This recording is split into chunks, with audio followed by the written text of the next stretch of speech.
We're back on Forza Horizon 5 for my second rally car build of the series, and this time we've got the 2005 Mazdaspeed MX-5. This is, I believe, the original MX-5. It is at least one of the oldest Mazda MX-5s that were ever made, and it's a car that I've always quite loved. I mean, you remember it from the old like Need for Speed Underground games. Great little car from that game. Lightweight, this one's convertible, lovely little car. I really like this one, so it will be our second rally car build.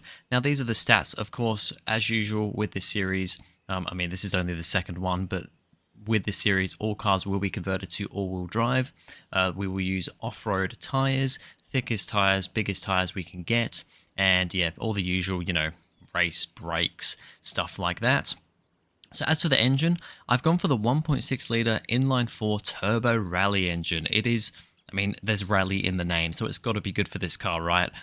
Whenever I have the opportunity of using that engine, I love going for it. It is a great sounding engine, a really cool engine. So that's the engine that we've got in this car.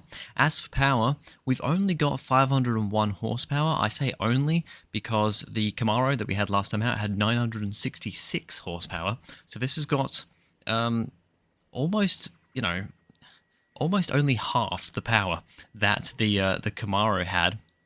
And it same goes with torque, only 554 foot-pound of torque. However, it weighs 2,315 pounds compared to the Camaro's 3,086, so we're a good 700 pounds lighter. This is, of course, also twin turbocharged, so yeah, PI, same as the Camaro, S1 850, the middle of S1 class. That is what we're going for the cars in this series. So let's see what the Mazda MX-5 can do on our track.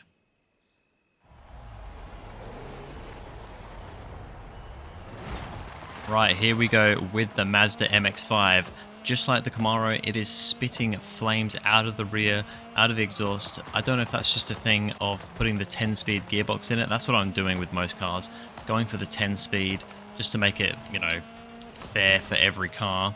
It means that, yeah, the first few gear changes are very, very short, and it just seems to spit out the exhaust, spit flames out the exhaust all the time. So it's like a gun showdown, like a cowboy showdown. But anyway, the time to beat, if I can just look at my piece of paper here, it doesn't really matter if I messed this lap up because it was from a standing start, is a 110.303, of course set by the Camaro last time out. That is the only car we've had go so far on this course. We have 6 laps, including this one, to do it, so five flying laps. So we'll see how this goes. I'm not really sure what to expect. The Camaro wasn't too bad to drive actually, and of course had a lot more power than this. Now this does feel quite a bit more grippy than the Camaro, but of course is not as quick with that less power. So I'm going to be interesting to see whether this will go quicker or not. I have a feeling that it probably will. But I don't know, it does feel more understeery. It's probably just because of having less power, you know. With the Camaro you could really slide it around the corners a lot more.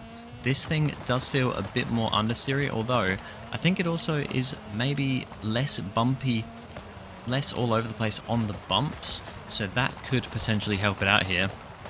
Definitely does feel slower though, that is for sure. It does feel slower than the Camaro, just generally driving around. It has been a couple of weeks since I actually did that Camaro one now as well, so having to get used to this course again. It's not that difficult to get used to this, so it's not a particularly demanding, I mean it's a fairly demanding course, but it's not absolutely crazy, you know. It's not too difficult to, oh, as we go a little bit too wide there, too difficult to get used to. But yeah, at the moment not feeling, I mean, the understeer around there is quite ridiculous actually. The understeer is quite a lot. I don't think we're having the best first lap here. Let's have a look. Oh, it might be better actually. 110.8, that's actually not too bad. I thought it was going to be worse than that. I was looking at the Ghost there, although the Ghost, I had the best lap of 113, but that's not the Ghost. The Ghost is the 109.803, so that Ghost is actually a quicker time than what we did in the Camaro, as we go a bit too wide into that corner there. Second flying lap here for the Mazda. On the whole, yeah, it's not too bad. It's not too bad to drive it. I would like a little bit less understeer But other than that, it's pretty good. It feels quite nice to drive, all things considered, for a pretty crazy rally converted car.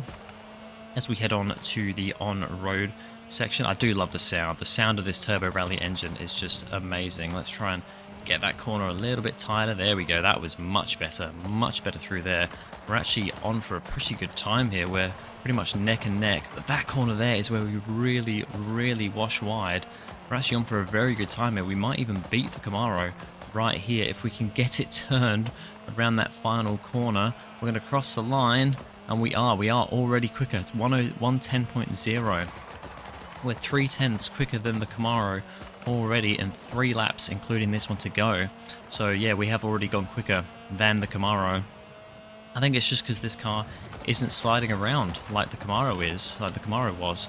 Yes, we've got the understeer, but I can kind of help that a little bit. You know, it's not the end of the world. I can somewhat control that more than I can with the Camaro, and also, yeah, it's not getting bounced around anywhere near as much over the bumps, I feel, so, which is surprising actually, because I would have thought this would have been a lower down car. I mean, you know, I know the Camaro was an older car, a much older car, but this is a low down, small, lightweight convertible from the mid 2000s. I would have thought it would have got thrown around quite a bit more than it actually is, but yeah, it doesn't seem to be the case. I don't think we're on for as good of a lap time here. We're already quite a bit down. That corner there is where I need to make up time, and then this corner here, these last 2 corners seem to be where I'm struggling the most. This next lap is not going to be a quicker lap, so we've got 2 laps now to go to see if we can go any quicker. We've already beaten the Camaro, but can we go any quicker? Really difficult actually to get this car stepping out, which, I don't know, may be a good thing, it may be a bad thing. At the moment I'm going to say it's a good thing, because yeah, we have beaten the Camaro already, but it is definitely different. It's definitely a different car to drive, that is for sure. Heading around this section, once again, a little bit of a struggle to get that one sliding around there, but this section honestly is not that bad. The off-road stuff is actually pretty good with this car. It's actually when we get onto the on-road part of the track here where I think this car is struggling the most, which is maybe the opposite to the Camaro. I think the Camaro was better on the on-road stuff and struggled more on the off-road, so that is something to think about. As we then go around this corner, just the understeer, that is the killer. That corner right there is the killer for this car, and this one as well. Got it a little bit better that time actually. Not sure we're going to go any quicker again though. No, we're not. So this is the final lap to see if we can go any quicker than that 110.0. Let's see what we can do. A little bit too hot into turn 1. Ran a bit wide, smacked down a signpost, but that's okay. That won't slow us down. Into this corner, get on the brakes a little bit early this time, but then carry the speed around through this snaking section, over this bump, around the next right-hander. Very tricky section this, but this Mazda actually deals with it pretty well. Next corner, tight left-hander after a little jump. Struggles a little bit through there, power through this section, and now we head onto the road parts of this course, which is where I think this car struggles the most.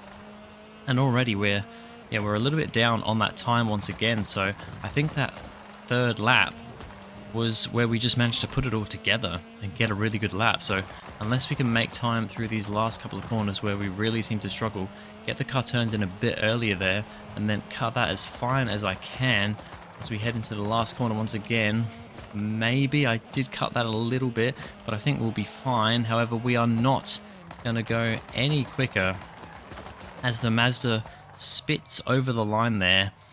We're not going to go quicker than that third lap, but it is going to be enough to beat the Chevrolet Camaro. It is a 110.016 for the Mazdaspeed MX-5, which will put it in first position ahead of the Chevrolet Camaro. But yeah, we kind of got the most out of this car early on and weren't really able to go any quicker. So I think that just shows that this car is an easier car to drive than the Camaro. Quite easy to get the most out of it, but then, yeah, difficult to get any more out of it. So definitely a beatable car, but we do beat the Camaro by 0.3 of a second. But anyway, that's going to be it for this video, guys. Thank you very much for watching. If you enjoyed, please go ahead, like and subscribe, and I'll see you guys in the next video.